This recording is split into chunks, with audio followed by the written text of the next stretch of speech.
Evangelio según San Lucas. Habiendo aumentado la muchedumbre, comenzó a decir: Esta generación es una generación perversa. Busca un signo, y no se le dará otro que el signo de Jonás. Pues como Jonás fue un signo para los ninivitas, así el Hijo del Hombre lo será también para esta generación. La reina del mediodía se levantará en el juicio contra los hombres de esta generación, y los condenará, porque ella vino desde los confines de la tierra para oír la sabiduría de Salomón, y hay aquí algo más que Salomón.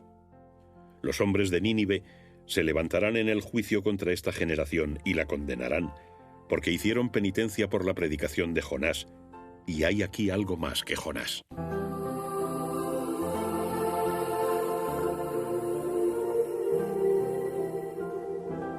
La primera lectura del día de hoy está tomada de la carta a los romanos.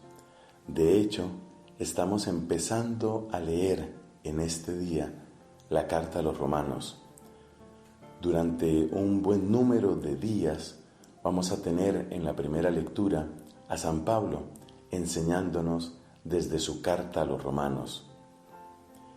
Y yo quisiera que esta vez tomáramos esa carta mucho más cerca de nuestra atención y de nuestro corazón. De hecho, es un documento que ha tenido repercusiones inigualables en la historia de la fe cristiana y católica. Es la carta más extensa de todo el Nuevo Testamento, tiene 16 capítulos. Si miramos las páginas del Nuevo Testamento, nos damos cuenta que el criterio general que parece haberse seguido es que las distintas cartas de los apóstoles están puestas de mayor extensión a menor extensión. Y por eso, en la Biblia, en el Nuevo Testamento, después de los Evangelios, tenemos el libro de los Hechos de los Apóstoles. Y después de los Hechos de los Apóstoles, lo primero que aparece es esta epístola, esta carta a los romanos. ¿Por qué tanta importancia?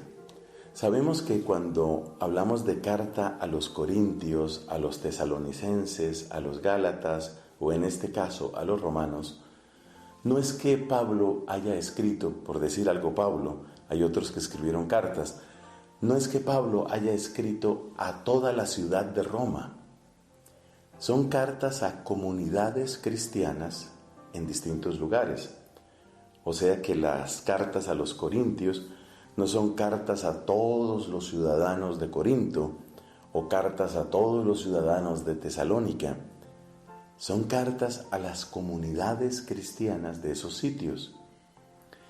Entonces, la carta a los romanos es la carta a los cristianos, a las comunidades cristianas de Roma. Lo cual de inmediato nos despierta dos preguntas. Primera, ¿por qué es tan importante esta comunidad? Si Pablo entrega un documento, que de hecho es el más largo del Nuevo Testamento, a los cristianos de Roma, quiere decir que eran muy importantes para él. Y segundo, ¿cuál es el origen de esta comunidad cristiana?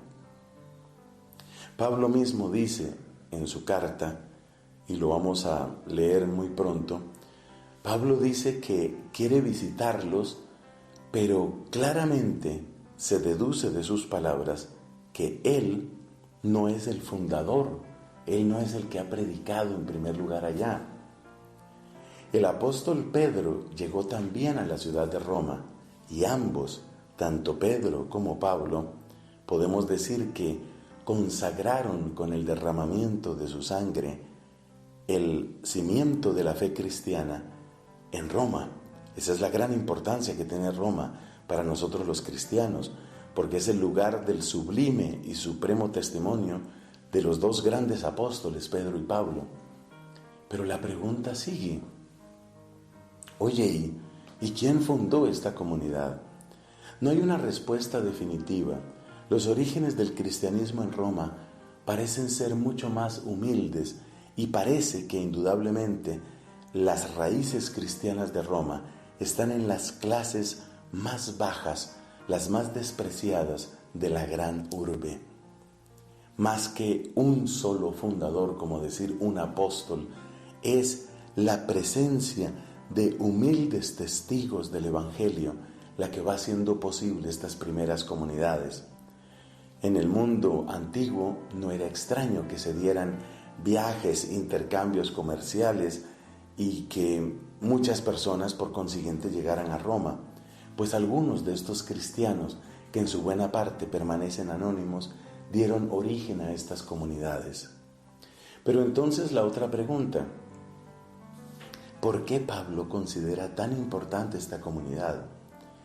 La única respuesta posible es porque, siendo el centro de un imperio pagano, llegar al corazón mismo de ese imperio, plantar ahí el estandarte de la cruz, anunciar en el centro mismo de la idolatría y del paganismo el reinado de Cristo, tiene un significado absolutamente único.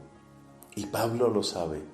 Pablo sabe que en esa comunidad sin duda se está cumpliendo aquella promesa de Cristo, aquel mandato de Cristo también. Seréis mis testigos en Jerusalén, en Samaria, en Galilea y hasta los confines del mundo. Se cumple en Roma que el Evangelio llega y triunfa, se instaura y florece incluso en los confines del mundo. Así que acerquémonos a esta comunidad de orígenes tan humildes y escuchemos la palabra sabia de Pablo para descubrir también nosotros cómo el Evangelio de Jesús triunfa por encima de toda idolatría.